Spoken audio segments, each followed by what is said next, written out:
Good morning, everyone. My hair is still wet, so I just want to hop on here quick and do a video. I started chapter 6 of the book, and there are 18 chapters, I believe.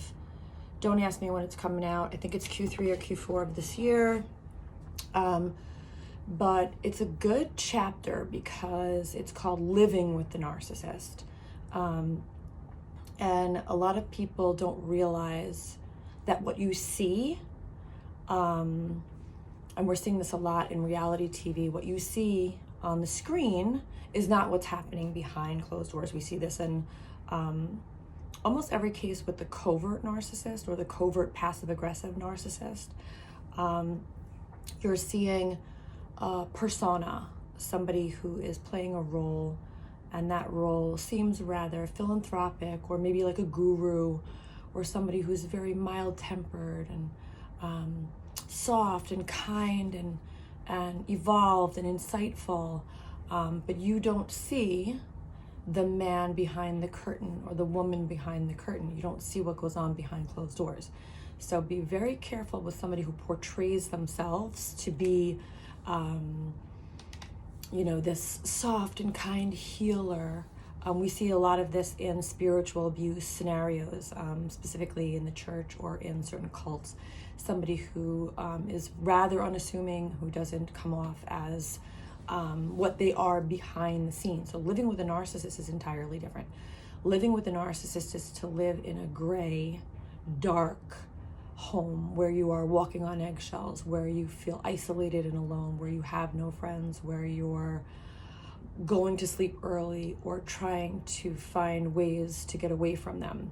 Living with a narcissist is to know the real person, is to know the person who is abusive, who is unkind, who is passive aggressive, who gives you the silent treatment.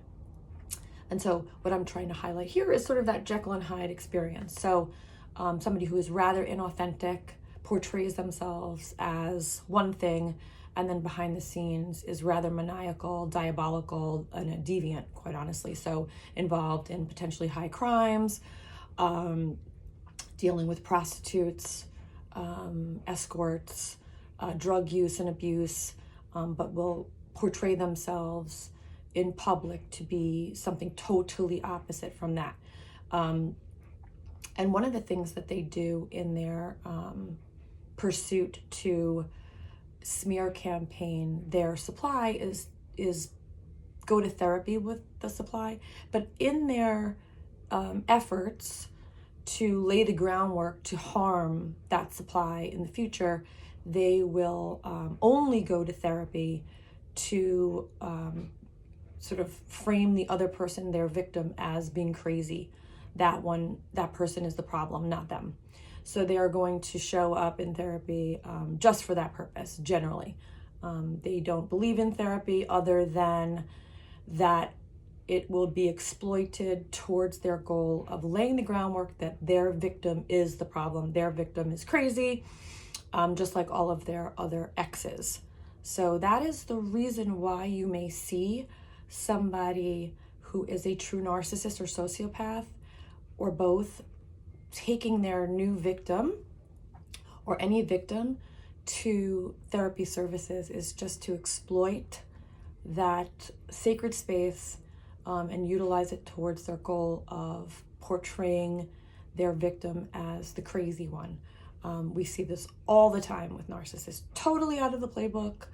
And most often therapists are not well versed in NPD, in narcissistic personality disorder, or antisocial personality disorder, or sociopathy, or any of the dark triad characteristics, myself included. When I became a therapist, I did not really learn too much about personality disorders, and had to kind of learn in my own personal experience what this was. And I was getting it wrong myself, thinking there were sort of eccentric, bipolar-y, manic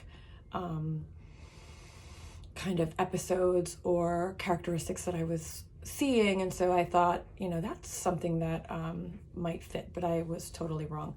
And a lot of therapists miss this, like I said, myself included. So it's important to understand that you kind of really don't know what it is until you go through it. And that is why it's so important to believe victims and survivors, because they're giving you messages and information that you could use to potentially save some of your friends, family, children, neighbors, coworkers, and kind of understanding what the signs are.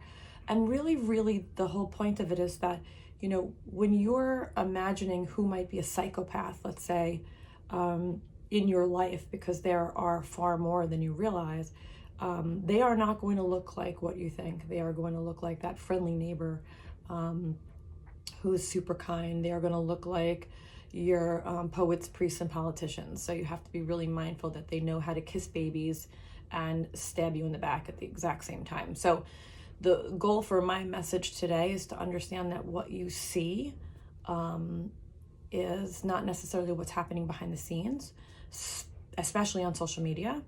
The narcissist doesn't change. There's no data that I can really pull from to suggest that they're going to change. There are few outliers, but this would be a scenario where you were probably inpatient for many years to sort of understand maybe what empathy looks and feels like. But again, no real data to support that, just a theory. So understanding that the Jekyll and Hyde, that somebody portrays themselves to be something in the public eye, is not what's happening when you're living with a narcissist, when you really see what's happening behind the scenes. And also that the narcissist goes to therapy and brings their supply to therapy for one purpose, and that is to exploit that platform for their own purposes and lay the groundwork for the smear campaign that their supply is crazy.